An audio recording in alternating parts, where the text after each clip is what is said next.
Hello and welcome back. It is Monday. I am Mr. Sosotris, and this week we're continuing with our look at the Iliad for our Lit 101 series. And today we're going to be talking about the gods and how they work in the story.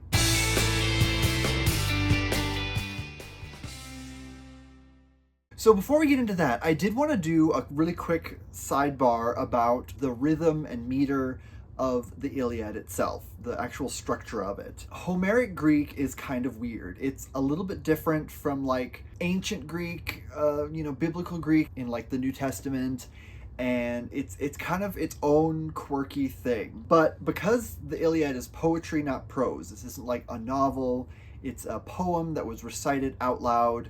It has kind of a rhythm and flow to it, and that all kind of plays into how the poem itself works. So Homer composed in what's called dactylic hexameter, and that's a crazy mouthful. The rhythm that you're probably most familiar with is iambic pentameter, which you see in Shakespeare, and a dactyl, it's kind of like a waltz rhythm. It's sort of this slow, fast, fast, so it's bump, bump, bump, bump, bump, bump. But he doesn't strictly use that rhythm in everything. He breaks it up a bit sometimes with two long beats, and so those are called spondies. There's all this fun poetic stuff. So sometimes, especially the very first line of the Iliad, you see long, short, short, long, short, short, long, long, long, short, short, long, short, short, long, long. So it's not a rigid hexameter. So, because like if you think, dactylic hexameter, bump, bump, bump, bump, bump, bump, bump, and there's 6 of those, because hence the hex, that means that there would be 18 syllables in every line, and there isn't in Homeric Greek. So sometimes he throws in these slow 2-beat kind of sections to kind of break things up, and it's not consistent because why would it be? So sometimes you'll have these spondies, the 2 long beats. Sometimes you'll have them at the beginning of the phrase, sometimes you'll have them in the middle, sometimes you'll have one at the end. It's kind of all over the place. So the rhythm isn't as stable as you'd see in something like a Shakespearean sonnet. But with Homeric Greek, he has a little bit more wiggle room. When it's like hexameter, it's 6 groups of beats, and most of them are dactylic. So that dun dun dun dun dun dun kind of thing.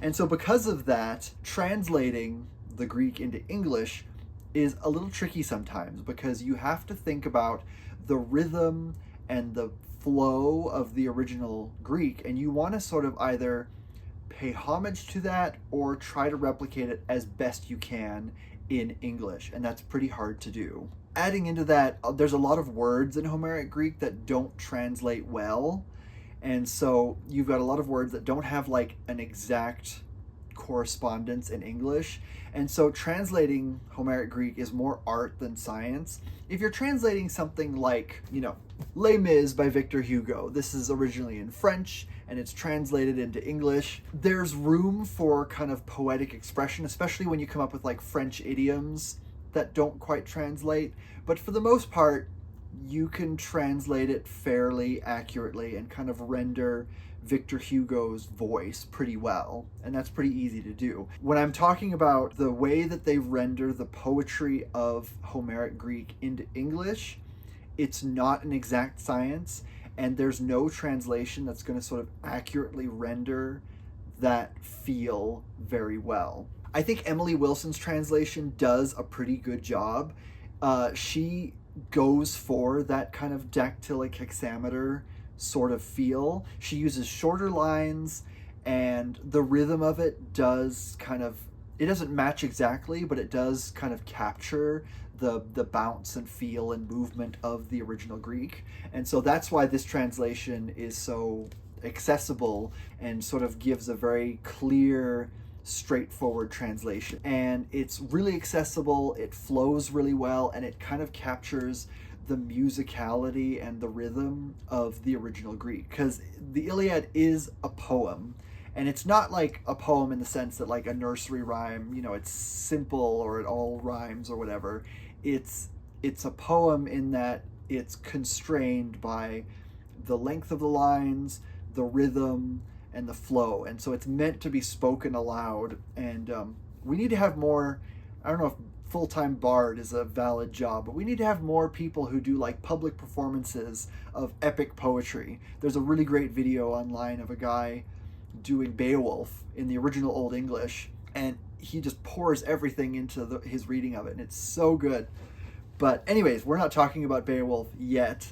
We'll get there. So, getting back into the Iliad, this week I wanted to talk about the gods and how they play in the story, because the Iliad has this kind of duality in it between how the gods see things and how the humans see things. The humans are struggling every day. It's like brutal and agonizing, and it's just they're fighting for their lives.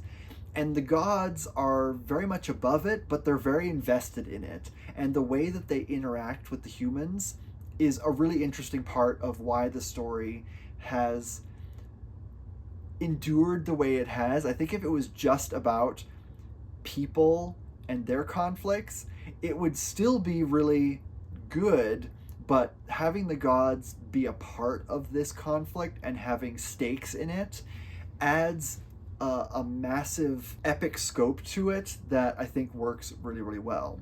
So the gods are sort of the impetus for a lot of the things that happen in the poem, but they also act as sort of wild cards where they throw wrenches into the situation and they keep things from being super predictable, which is good because there's a big element of fate in this poem, which I'll talk about later. For a lot of the big events, things have kind of already been decided, and so it's about how we get there, whether or not we can achieve that end goal. And so the gods keep things uncertain, and that adds a lot of drama and tension to the story. So last time I mentioned briefly the judgment of Paris, and that's when the goddess Eris, who wasn't invited to the goddess Thetis's wedding to Peleus. So this is Achilles' mom and dad. So the origins of the Trojan War start before Achilles was even born. So this is kind of a big deal. Also, Achilles is probably a lot younger than people think he is. I think when the Trojan War started, he would have been like a teenager. He would have been like 16, 17 or so, and then by this point he's in his 20s. So the judgment of Paris, you've got the wedding between Thetis and Peleus, and Eris, the goddess of discord, wasn't invited, and so she has an apple that says it's like Ta Callista or Te Callista. I don't know the Greek for it, but it's to the most beautiful is what's the inscription on it. And so she tosses it into the midst of all the guests. And since Thetis is a goddess, she's a kind of minor sea nymph, there's gods at this wedding. And so Hera, the queen of the gods, Athena, who's goddess of like wisdom and skills like weaving and battle tactics, she's a really, really complex one, and Aphrodite, who's the goddess of sort of love and desire, are at this wedding as well. And they find this apple and they start kind of arguing amongst themselves which one the apple must be intended to, which of them is the most beautiful, because they're all beautiful in different ways. And so they go to Zeus and they're like, you need to choose which of us is the most beautiful. And Zeus says, absolutely not, because whoever I don't pick is going to hate me forever, and I'm just going to stay out of this completely. And so he gets Paris involved, and at this point Paris is like, he's like herding some goats on like the side of a mountain, and he's very attractive and everything. He was kind of sent away to prevent him from causing strife, but he's sort of living with his goats or sheep or something on the side of a mountain, and he gets pulled into this judge contest where he has to tell which is the most beautiful goddess. And of course there's no right answer, because whoever he doesn't pick is going to absolutely destroy him, even Aphrodite, because she is sort of vindictive and dangerous in her own right. And so the goddesses all try to convince him, and they try to bribe him with certain things, and Aphrodite ultimately wins because she tells him that he can have Helen, who at that point was the wife of Menelaus. Menelaus is the brother of Agamemnon, so he's pretty high up in Greece. And she's already married, but Aphrodite doesn't care about that. She's like, here, you can have Helen, who's gorgeous, and if you pick me, I'll make sure that you have a chance with her. And so he picks her, of course. And thankfully, Hera and Athena don't like, they don't punish him immediately, but because of this, Hera and Athena are now on the side of the Greeks, and they have no love for Troy, and they're going to be sort of cheering for Troy's downfall. So he goes and he steals Helen away. So Helen has just been married, and he steals her and runs off to Troy with her. Now, she does go with him willingly. It isn't sort of like he steals her like against her will. He says, you know, come with me if you want to live, kind of thing. And she does go with him. So she chooses to go with him, leaves her husband behind, and runs off to Troy with Paris. And so, of course, everyone in the Greek army goes to Troy with the express purpose of getting Helen back. And that's what sort of sets off the Trojan War, so to speak. And then once the Trojan War is in full swing, the gods and goddesses all sort of take sides. And so they're not taking sides as in they're enacting any kind of war of their own. Like, they're not at war with each other. It's very much like they're watching a football game and they're really invested in their team. And so they don't like the people who are, you know, supporting the other team, but they don't hate them forever. It's not like the gods are at war. It's more of a game to them. So Apollo and Aphrodite are on the side of the Trojans because the Greeks do something early on that they offend Apollo because they raid a temple of his. And so he's on the side of the Trojans because he doesn't want to see the Greeks survive. Aphrodite, I think, is on the side of the Trojans for a couple different reasons, one of which is that she supports Helen and Paris because she's the one that got them together, so she's involved in kind of making sure they're okay. There's one point where she interferes to keep them together, and she also has a son on the Trojan side, so Aeneas, who's sort of a great hero fighting for the Trojans, and there are quite a few demigods in the Trojan War on both sides. So sons, daughters, or not daughters, sons, nephews of the gods are, you know, in this conflict. I think Poseidon has a nephew that gets killed in the fight. And so you've got the gods supporting their individual children, but also there's a sense that some support one side or the other. Athena and Hera, as I said, are supporting the Greeks because they want to see Troy burned to the ground, and they interfere with things in various ways. So when the Iliad opens, Achilles is slighted by Agamemnon, and he asks his mother, Thetis, if she can sort of intercede on his behalf to make sure that the Greeks don't succeed in any way. And so she goes to Zeus, and she petitions him, and I think she like gets on her knees kind of thing and says, I have to support my son, and so you need to make sure that the Greeks don't get any help from you, kind of thing. You know, she wants to, because what he wants is he wants the Greeks to sort of lose badly enough that they realize that they need him, and so that they beg him to come back so he can kind of help them at the last minute. So Zeus agrees to do this, and so for most of the poem, Zeus is sort of not really against the Greeks, but he doesn't do anything to help them. At the very, very beginning of the poem, we see the gods interfering directly. So we've got, at the very, very beginning, you've got the Greeks. They raided a temple of Apollo, and they captured a priestess named Chryses, yeah. And they bring her back, and her father, he kind of prays to Apollo and says, you know, is there anything we can do to get my daughter back? And so Apollo has this terrible plague that he spreads through the Greeks, because Apollo is also a god of medicine as well as music and war and the sun and all that kind of stuff.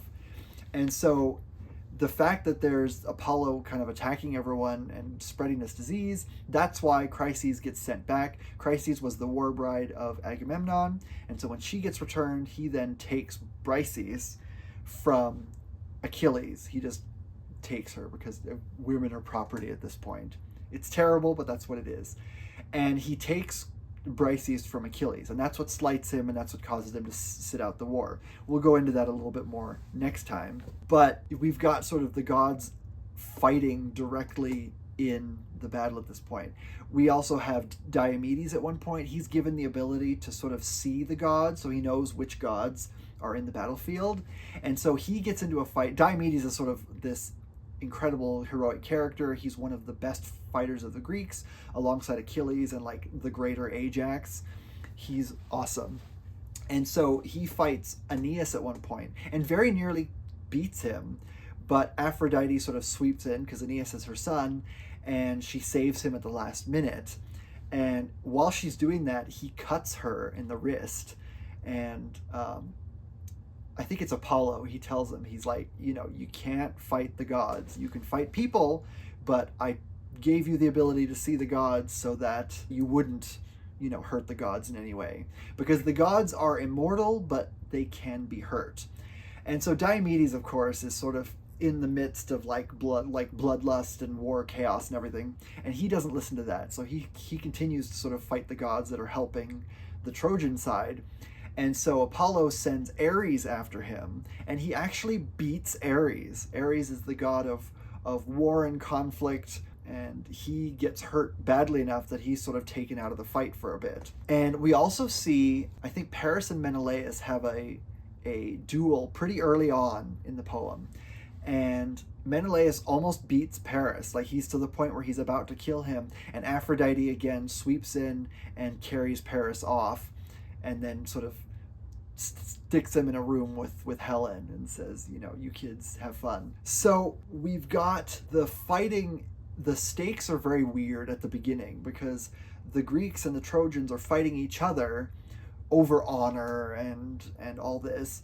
But then you've got the gods sort of messing with things and changing things and affecting the rules. So it's like playing a game where the rules can change at any minute. And so Zeus, at one point in the poem, he says, okay, we need to stop helping anyone. So no one is allowed to interfere. We just have to watch at this point because we're helping too much and we're messing things up. So Zeus tells all the gods to just watch the battle and not interfere. But when he starts doing this, the Greeks start losing, and you don't want that. Poseidon at one point disobeys Zeus and sort of starts helping the Greeks, but he gets found out and chastised for it. His nephew, whose name is Amphimachus, is killed. That's Poseidon's nephew. And so it's not going well. And so Hera is the one who sort of steps in and says that she's going to do something. Hera is amazing, and I love her so much. I'm going to talk about her more later. But so this is the best story. So what she does is she dresses up in like her sexiest outfit and like earrings and hair and makeup and perfume and everything. She does the whole 9 yards. She goes to Aphrodite and asks her for like a charm that gives her the ability to like inspire passion in people. And she doesn't tell Aphrodite that it's for what she plans. She says it's like, oh, there's this couple of gods that have fallen out of favor and I want to get them back together. And it's really important because I'm the goddess of marriage, and so I want to make sure that their marriage is happy. And so Aphrodite's like, okay, sure, here you go. And then she goes to sleep and gets a charm from sleep, kind of the embodiment of sleep. And she seduces Zeus, and they sleep together, and then she enchants him with the thing she got from sleep so that he falls asleep. And while he's asleep, Poseidon then is able to sort of help the Greeks more directly. And the Greeks are able to sort of fight back, but again, we've got Apollo now who's in like a part of all this, and Apollo is helping the Trojans, and so the fighting gets really, really tense up until the end. And that's kind of when the story shifts to the human side. So we'll talk about that part a little bit later. But it's really interesting to see how the gods play a part in the story, because they're invested in the conflict, but they're also primarily interested in sort of how honorable the people are acting and how much deference they pay to the gods. And so they're not just like childish caricatures that are sort of playing a game with the people's. They are playing with the people's lives, but they're also there to sort of enforce the rules of honor and, combat and, proper sacrifices to the gods. There's one part where the Greeks build this big wall kind of around their encampment, and they don't give a proper sacrifice to the gods at the time. And so Poseidon is really offended by this. Poseidon has been helping the Greeks, but he's really bothered by the fact that they didn't do like a huge sacrifice in honor of this wall that they rose because they just did it. Because there's this concept of hubris that was sort of considered very dangerous. If you did something for your own edification only, or you did it for your own pride, and you didn't show deference to the gods, then it was shown that you were sort of hubristic. There was people who were sort of encouraged to find glory in their accomplishments, but they were still supposed to sort of pay homage to the gods for the gifts that they got and for everything. So they couldn't just do things just for themselves. And so they build this wall. Poseidon's offended, and Zeus even tells him, he's like, okay, it's okay. When the fighting's done, I'll let you destroy the wall, because you're right, that is sort of offensive that they would build this thing and not give a proper sacrifice to the gods to honor it. So the gods function as a check on human arrogance and hubris, and also they enforce the customs. A lot of times people want to see the gods as silly and kind of cartoon characters. You know, Poseidon is like Ocean Man, and Zeus is Thunderbolt guy, and Aphrodite is just sort of the cutesy love and cuteness and sweetness kind of thing. And that's not them at all. They're a lot more complex than that. But they don't really seem to care about the suffering. Like, unless someone specifically petitions them and is able to appeal to their sense of pity for the suffering of people, for the most part, they don't really care about sort of the day-to-day goings-on of people. They use them as they need, and they see them as sort of vaguely entertaining, but they are very invested in making sure that people are following customs properly and paying proper deference to the gods. And that's sort of how they function. And that's one thing that I think Homer does a really good job of showing, because a lot of times when we see the Greek gods and other things, they simplify them. I also wanted to talk about the concept of fate, because that is a big part of what drives a lot of this story. It looks like there's a few instances where it looks like the fighting might end early, and the gods always do something to sort of keep things going. At one point, there's a truce sort of early on, and Zeus is like, well, you know, maybe this could be the end of the war. But Hera is really invested, and she says, no, I want Troy burned to the ground. And so she has Athena. She sort of gives a message to a Trojan archer, I think his name's Pandarus, and has him shoot an arrow at Menelaus, which breaks the truce and gets the fighting starting up again. But all throughout this, there's this sense of fate, because there's things that sort of have to happen, and there's things that are set in stone. At one point, Zeus is talking to Poseidon, I think, or is it Hera? Zeus is talking to someone, and he mentions that Patroclus is going to die. Like, you can't change that. And this is long before Patroclus has even, like, entered the fighting. Like, his story is sort of later. We've seen him in a few scenes here and there, but he's very much a background character at this point. And so everyone who would have heard this poem knew how it ended, so they knew that Patroclus was going to die. But he had to, like, Zeus knows that that's going to happen. And so there's also this sense that the gods are sort of keeping the proper sequence of events. Like, they kind of keep things going as they're supposed to go, because there's certain things that are destined to happen. And there's some other things about fate that relate to Achilles, and we'll talk about that next time when we talk about the people. But the gods are very much kind of guardians of order, but not order in terms of, like, they make sure everything's peaceful, because obviously the gods are riling up this war, but they're very much invested in making sure that the customs are what they're supposed to be, and also making sure that things play out as they're supposed to be.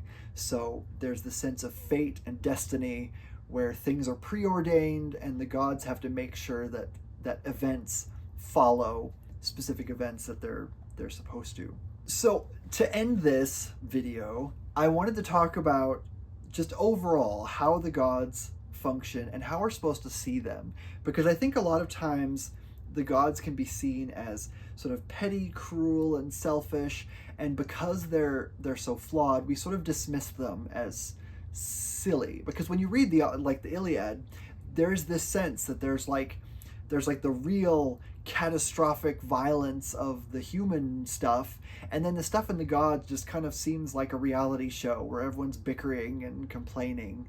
But there's more depth to it than that. It's not just that the gods are silly and frivolous, it's that the gods represent sort of the chaos of the world. But they also ensure that humanity behaves with honor and dignity and respect and upholds customs. And so we shouldn't reduce them to sort of simplistic caricatures. A really good example of this is Hera. She's one of my favorite gods. I love Hera so much, and I cannot wait to read Jennifer Saint's book about her. Is this one here? I haven't read it yet, but I'm really excited to read it. But Hera, the way that she's portrayed in different forms of media is really interesting, because if you look at like the Disney movie Hercules, she's sort of this glittering pink, she's a queen. She doesn't have a lot of personality. She doesn't really do much to the story. She's a sort of loving wife, devoted mother. She's just sort of kindness, personified. And if you look at something like the Hercules TV show from like the late 90s, she's like Maleficent. She's like dresses in black and has the peacock feather. The peacock was sort of a sacred bird to her. And she's got like the extreme eyeshadow, and she's sort of this cackling evil queen character, and she's quite vicious and cruel. And the actress who plays her just sort of hams it all up. But those are very different portrayals of Hera, and she's not either one of them, but in a sense she's kind of both. Hera is a really great character because she was the goddess, she was the queen of the gods, so she was very respected, and she was also but she was sort of the patroness of marriage and unions, and so marriages would be blessed to her, kind of thing. And so Hera could be very kind, and she was very intelligent, very supportive. We see like in the Argonautica, she's a patron of Jason, and she's very good in that one. But when you look at like the story of Heracles, she's the villain of that one, because Heracles was the product of an infidelity by her husband, of course. And even though his name, Heracles, was designed to venerate her, that's why it's Heracles. It's like glory to Hera. Kind of like how Perseus is like per Zeus. It's meant to refer to Zeus because he's the son of Zeus. Heracles was meant to, like, his name was meant to bring glory to Hera, but she was having none of it because she was offended that he existed as kind of a symbol of her husband's infidelity, and so she made his life miserable. So she could be very cruel and vindictive, but at the same time, when she was on your side, she was very powerful, and she represented a lot of good things, and people really respected her. Like, they did worship her. There wasn't people in ancient Greece talking about Hera as some kind of evil villain. She was a goddess, and she was respected as such. And so, reading Homer, you get a sense of sort of the complexity and multifaceted nature of the gods. Some could be very cruel and vindictive. Some could be very kind and supportive. And there was always that duality. Even a character like Dionysus, who, wine, revelry, he's kind of one of the only sort of half-mortal Olympians. And while, revelry and wine and things, he also represented drunken madness, and he could be very cruel and vindictive as well. And so every one of the gods and goddesses were designed to enforce a set of codes of behavior with people, and they represented sort of, if you do things right, they'll be on your side and they're good, but if you do things wrong, they'll come after you, and you do not want their vengeance on your head. And so they were sort of cautionary tales. And so that's why you had to be kind to strangers who were visiting your home. You had to always make proper sacrifices to the gods whenever you did anything great, or whenever you built something great. You had to avoid hubris because you didn't want the gods to be against you. And so they were a means of, like, their relationship with people was a lot less chaotic than I think people realize. So I'm going to leave it at that for now. Next week, I'm going to be talking about the human characters, and we'll get to kind of the big finale at the end as well. But this was a lot of fun. I'm really enjoying rereading this poem. Every time I read it, I try to read a different translation, and I just love it every single time. So if you're reading it, I hope you're enjoying it.